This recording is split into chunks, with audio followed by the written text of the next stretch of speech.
from Women's March Global. And this is Tenzin from Women's March Global. This month, we released our 4th of 5 actions to end violence against women, a mini course called Our Community in partnership with our global chapters. Through this mini course, we're making visible the issues women face in their local communities and emphasizing that women's experiences of violence are not isolated. Our global chapters will be sharing their experiences and the grassroots actions they're taking to advance women's rights. Each week, we'll be in conversation with a chapter ambassador from a local chapter.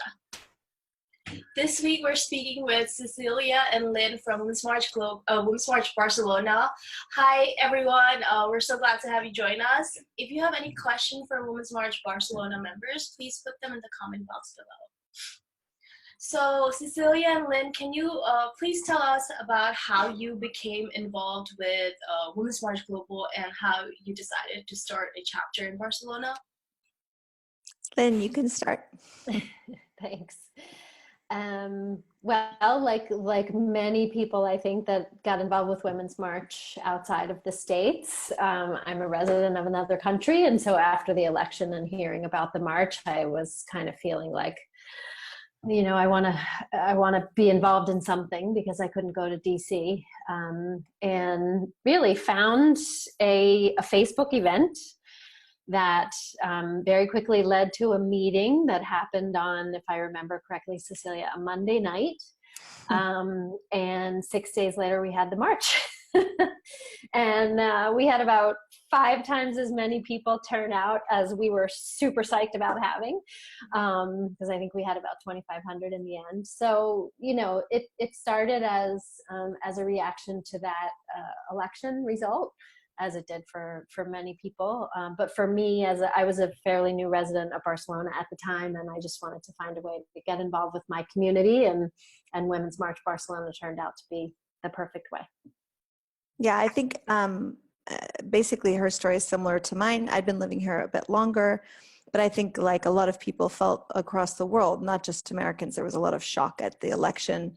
I think people have felt those shock waves over and over again recently. I mean, look what happened in Australia. Super surprising, but yet not after what we've been seeing. So it just becomes clear every time how important and necessary it is for us to form this kind of community. And I think also, yes, initially, a lot of people that made Women's March Group, and a lot of members that are still part of it, are in some way tied to the United States. If they weren't born there, they maybe lived there for some time, and so they have some emotional attachment to what happened with Trump. But we really, our chapter particularly focuses more on local actions. We really don't do anything with politics in the US anymore. It's basically, we just focus on Barcelona and being a bridge between people that maybe aren't from here, that are from other countries, that want to get involved in the city, and we're kind of a soft place for them to start. So can you tell us more about current issues women are facing, and particularly around violence against women in Barcelona? Well, I think, similar to most cities, it's about 1 in 4 women has been the victim of sexual assault here in Catalonia, in Barcelona as well.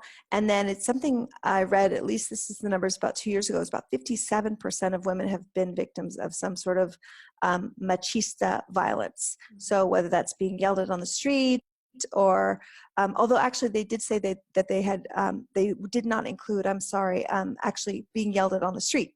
Oh. So that's other forms of violence that women are going through, maybe not physical, but and then when it comes to actually being sexually assaulted, that was 1 in 4. So there's, and when we talk about being victims of machismos, which they call it here.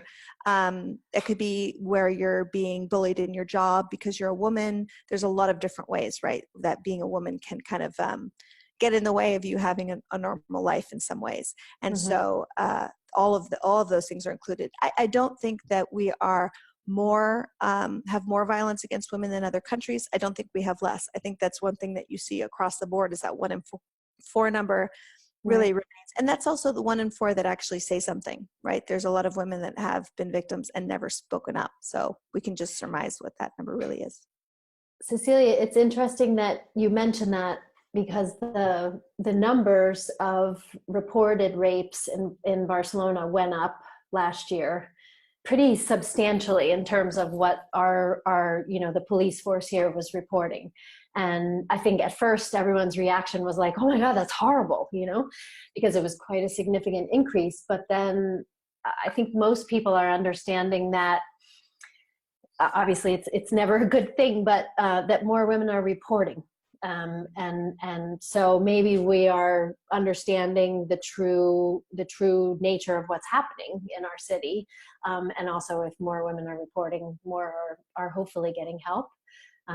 We had a really big case here, not in Catalonia, but in another community in Spain of a gang rape that took place at the running of the bulls, and just won't get into the details of that, but the way that court case was handled and the way that those perpetrators were handled was not okay. And it really sensitized a lot of people who came out in cities all across the country to protest what was happening. Mm-hmm. Yeah, and we had a question about that case. And I mean, it was like the Wolfpack case. Yeah.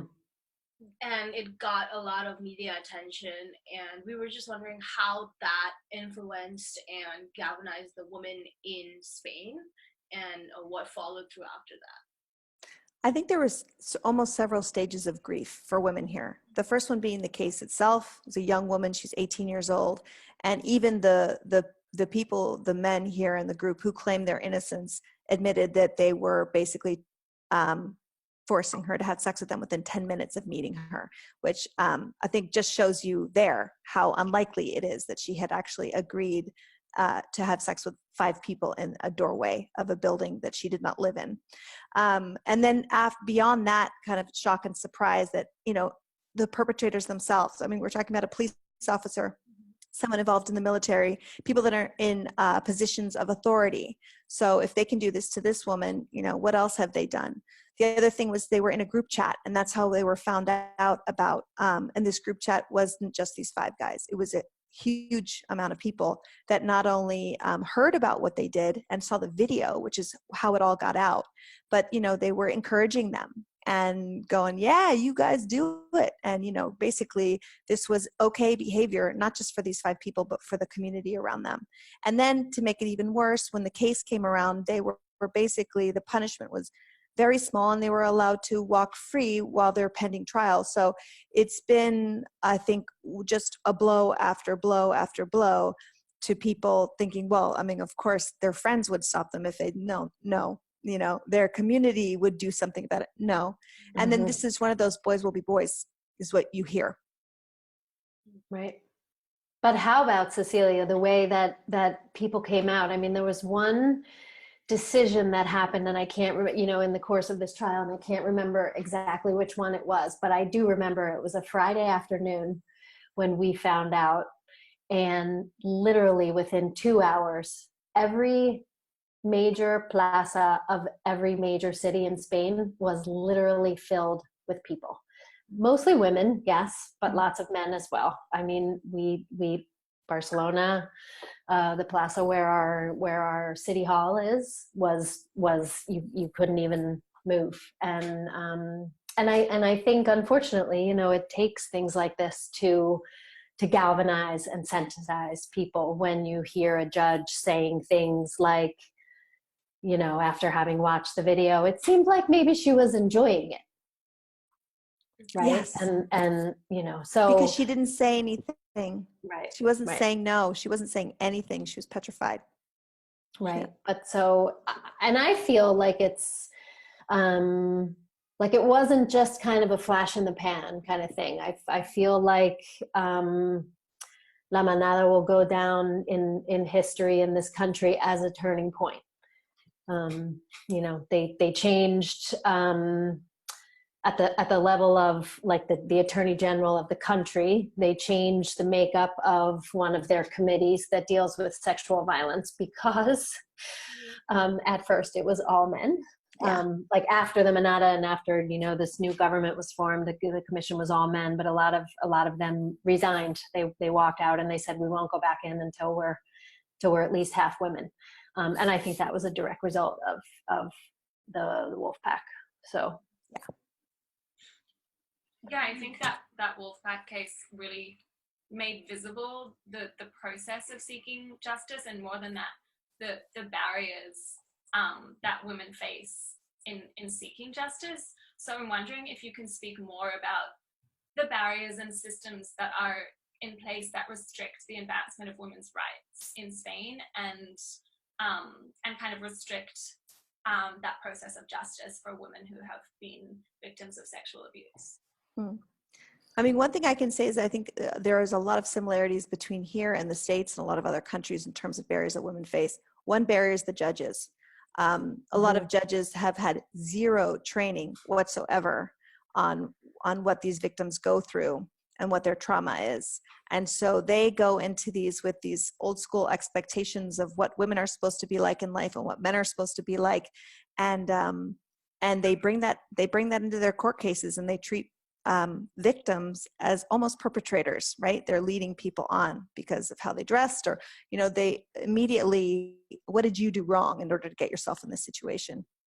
And that's I think not unique to here.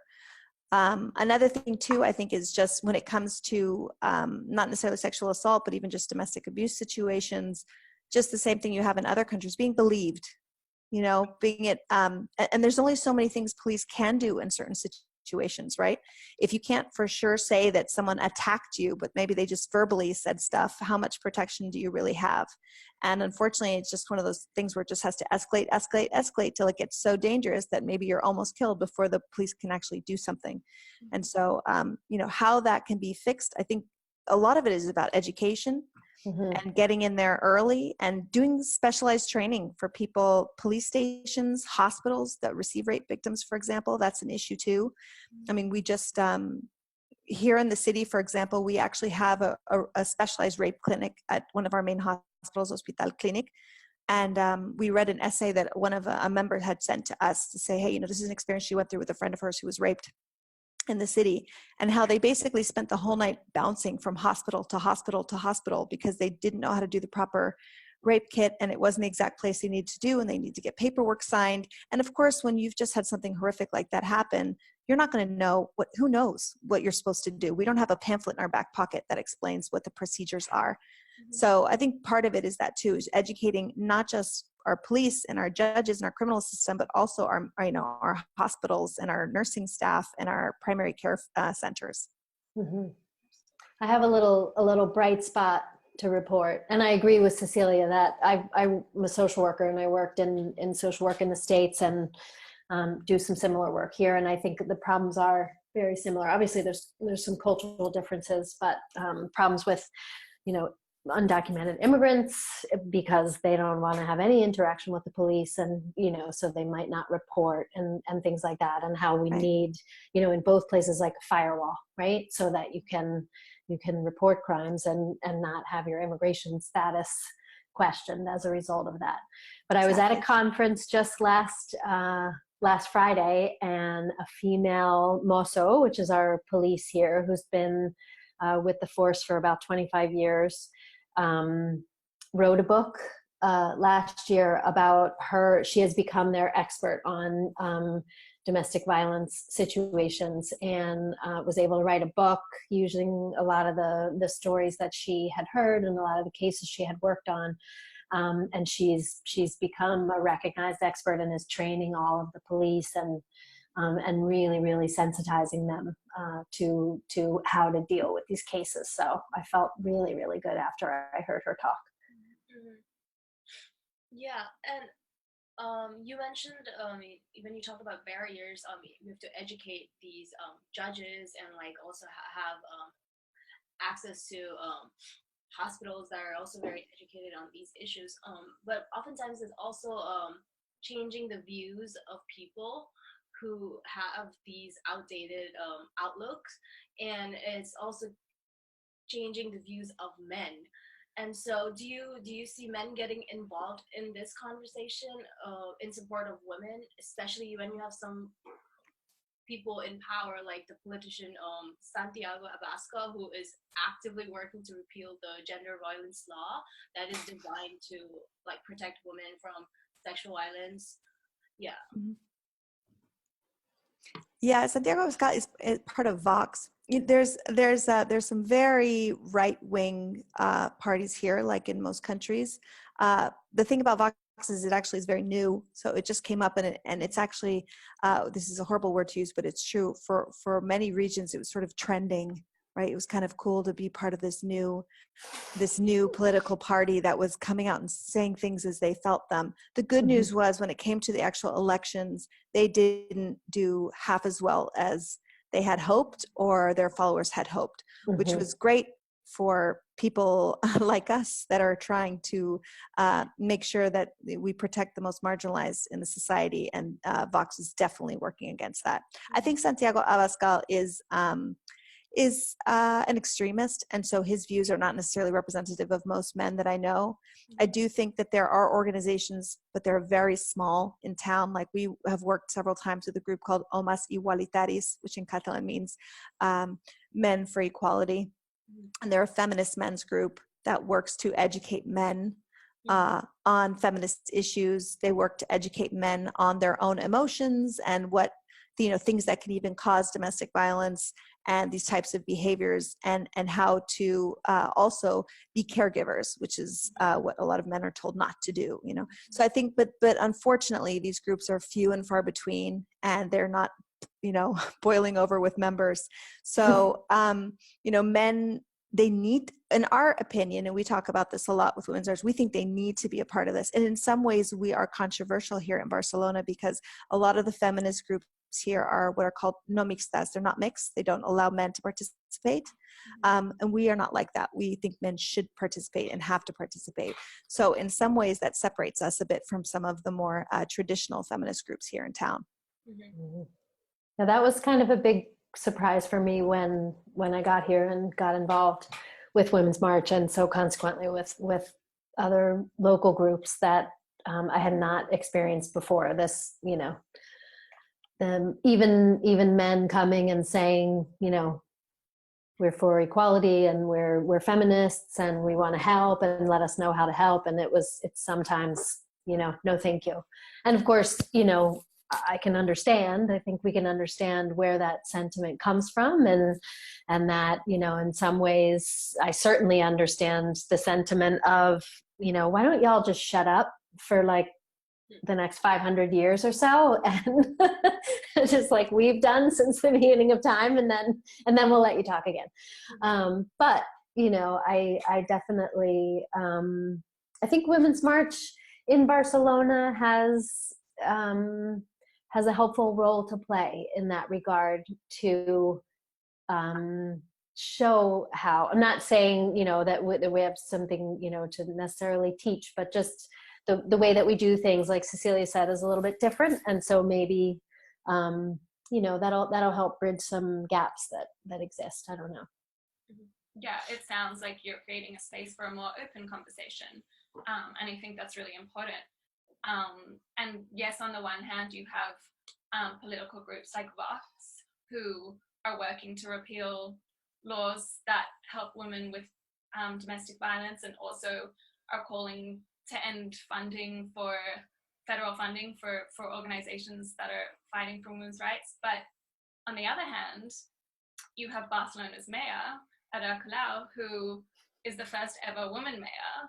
And so I'm wondering what effect you think she has on the deeply embedded patriarchal systems, both in politics and in a local community. I think not just Ada, but her political party. She comes from Podemos on a national scale, and in Barcelona, En Comú, or En Comú Podemos, in common we can. Basically, they are touting what's called the feminization of politics. And so they really take a very different look at politics in general. It's not something you can change overnight, how things are done.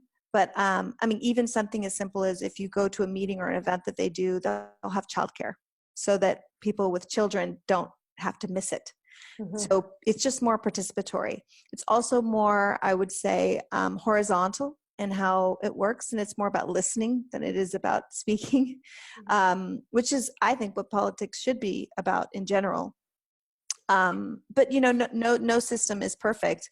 And I mean, Ada right now is in an uphill battle here in Barcelona. We're having an election coming up, and she's neck and neck with Esquerra Republicana, which is also left leaning, but they're more independence group because, as you know, there's an independence issue here between Catalonia and Spain, as you might have heard. So. She's in an uphill battle. Esquerra Republicana, who's this other party, is also to the left. I think in some ways, En Común Podem is more left than they are, and they definitely are pushing this feminism as a major part of their political party.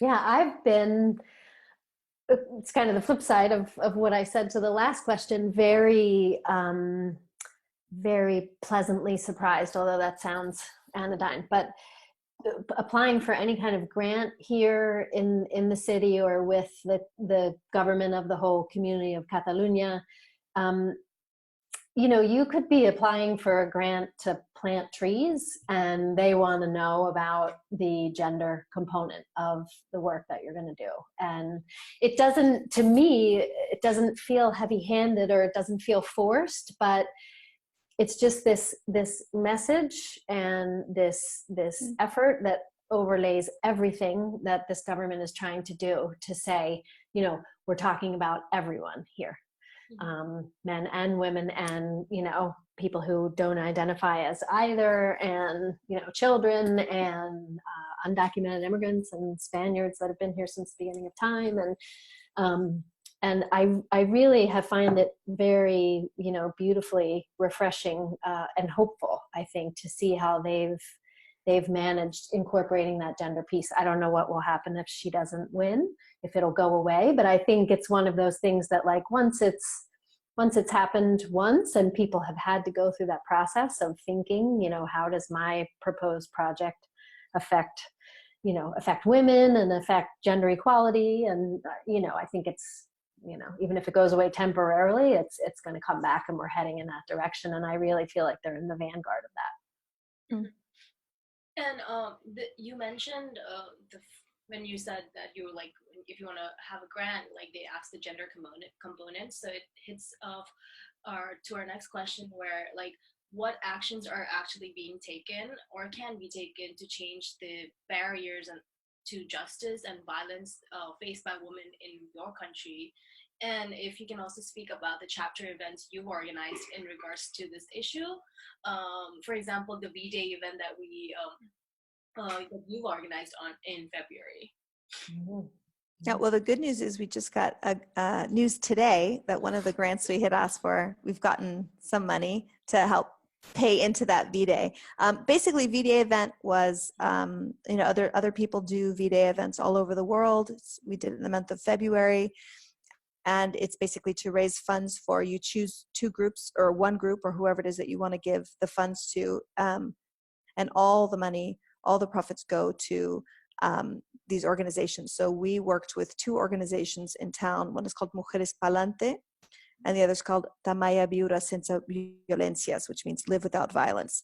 Tamaya specializes in women that have been victims of domestic abuse.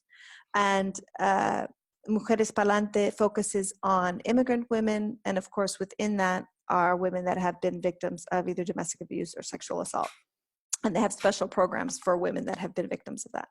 And so basically we did monologues, and there was music and dance, and all of that was just to sensitize people to the issue that's going on. Once again, just go back to kind of that bridge thing, we can access people that sometimes normally wouldn't come to a feminist event, just because we tend to plug into different people than the feminist organizations here in town normally do. Mm-hmm. And that's the point, is just making people more aware and feel more a part of it. And there was a lot of people in the project that have been victims themselves or family of victims, as well as many people in the audience. So, it's definitely an emotional event for us, mm-hmm. and for many that came. Mm-hmm. We do everything here trilingually, which can really be a challenge. I think probably a lot of Women's March chapters are dealing with the challenge of maybe it's English and then the host country language, but we, we have this added challenge because we really want everyone to feel welcome and like they can participate. And we kind of decided very early on, didn't we, Cecilia? Like, we're going to be trilingual, and it can slow things down or make things more complicated. But I think that really also helps our reach a lot, in terms of, like Cecilia was saying, bringing in other groups and that maybe aren't as likely to go see a play in Barcelona because I don't speak Spanish or Catalan, but knowing that we're doing it, they know that it'll reach them as well. And I think, V-Day is, at least the way that we do it here, it's a huge undertaking. It's a full-time job. Massive, for a lot of people, unpaid full-time. We had 100 volunteers. 100, literally, volunteers, individual people. Of course, it's a labor of love, and it feels so good when you're doing it and when it's done, and it feels so wonderful to hand those checks over to those organizations that are going to make good use of it. But at the same time, I want people listening or watching to come away with the idea that, it doesn't have to be a V-Day, right? We also went out to Plaza Catalunya, which is kind of the emotional heart of the city here, to protest the Kavanaugh nomination, and just to kind of bring some visibility to that. And also we spoke with like tourists and people that were walking by, and I think also to give people here a bit of an outlet, right, when they were feeling so enraged by what was happening. And that was like, it happened within a day, and we're going to meet at Plaza Catalunya at 5:00 and bring your signs and your t-shirts, and right, very organic, doesn't require any money or really any pre-planning. And so that's there's important, stuff the no money all part along the spectrum, that can happen, and it depends on the individual people that are involved in your group and in your chapter and what they can take on. And I think V-Day was specifically about violence against women, more especially sexual violence against women. But for example, we've also supported another group here called La Tancada Migrante, which are basically, it's a group of people that they'd sort of taken over a building with permission from the city, of course, because we have a left-leaning city here. And they lived there I think they're still living there in some ways, to protest the immigration policies here in Spain. And they had a long list of issues that they were fighting against. And one of them, of course, was safety for women as well, women immigrants. And, when you come here and you don't speak the language, and as Lynn had mentioned before, if you're assaulted or something happens to you and you speak up, well, you don't have papers. So it leads them further into the shadows. And even just basic things, but not having basic rights. Here in Spain, if you arrive and you're illegal, you have to wait 3 years. Once you've been here for 3 years and you can prove that you've been here for 3 years, you can apply for residency, and you can get residency if you get a job contract. But they basically force you underground for 3 years. And in those 3 years, a lot of women end up working as domestic caregivers, or they end up working in agricultural jobs. So for example, not here in Barcelona, but in Almeria and in places where there's a lot of fruit picking, there was a huge drama that happened because, of course, the women that were there, for the most part coming from Morocco, many of them had been sexually assaulted by their bosses, and they couldn't say anything because they'd get deported, and also they needed the money to send to their families. And so these are people in extraordinarily vulnerable situations. So as much as we want to shine the light on just women in Barcelona and the violence that they face, there's a special light that we want to shine on these marginalized communities because they are incredibly vulnerable. Mm-hmm. I think the Tancada is a great example too of kind of like a medium involvement, medium investment event in a way, or not event, but happening or project. It's, as Cecilia explained, nothing to do with us, right? It's not happening because of us. We heard about it. It's an effort that we support. So we, as Women's March Barcelona, went to them and said, how can we help? What can we do? right? We don't want to come in here and take over and tell y'all, how to run your building takeover. So we organized people to, some people donated some money, and some of us went to the grocery store and got them some food, because they literally weren't leaving the building because they had taken it over, and helped them publicize their what was happening with them and different events that they were happening. And at one point during a meeting, a big, circle meeting of like 20 different people, I was literally in a translation chain that went from Spanish to French to Arabic for one of the new women that had arrived. There were like 4 of us in a line, just making sure that everyone who was sitting there understood what was happening, and it felt great. And it was, like I said, just going there and saying, here I am, I have these skills, I have, this desire, like, what can I do to help? And I think that's, it's also a great way to get involved. It doesn't always have to be like doing something from scratch, right? All of our cities that we're in need good, smart, energetic people with passion to get involved in things. Absolutely. I think that aspect of collaboration is so important, and definitely something that we seek to do at Women's March Global, and something that we really think facilitates this movement that we're all a part of. And we just have one last question for you.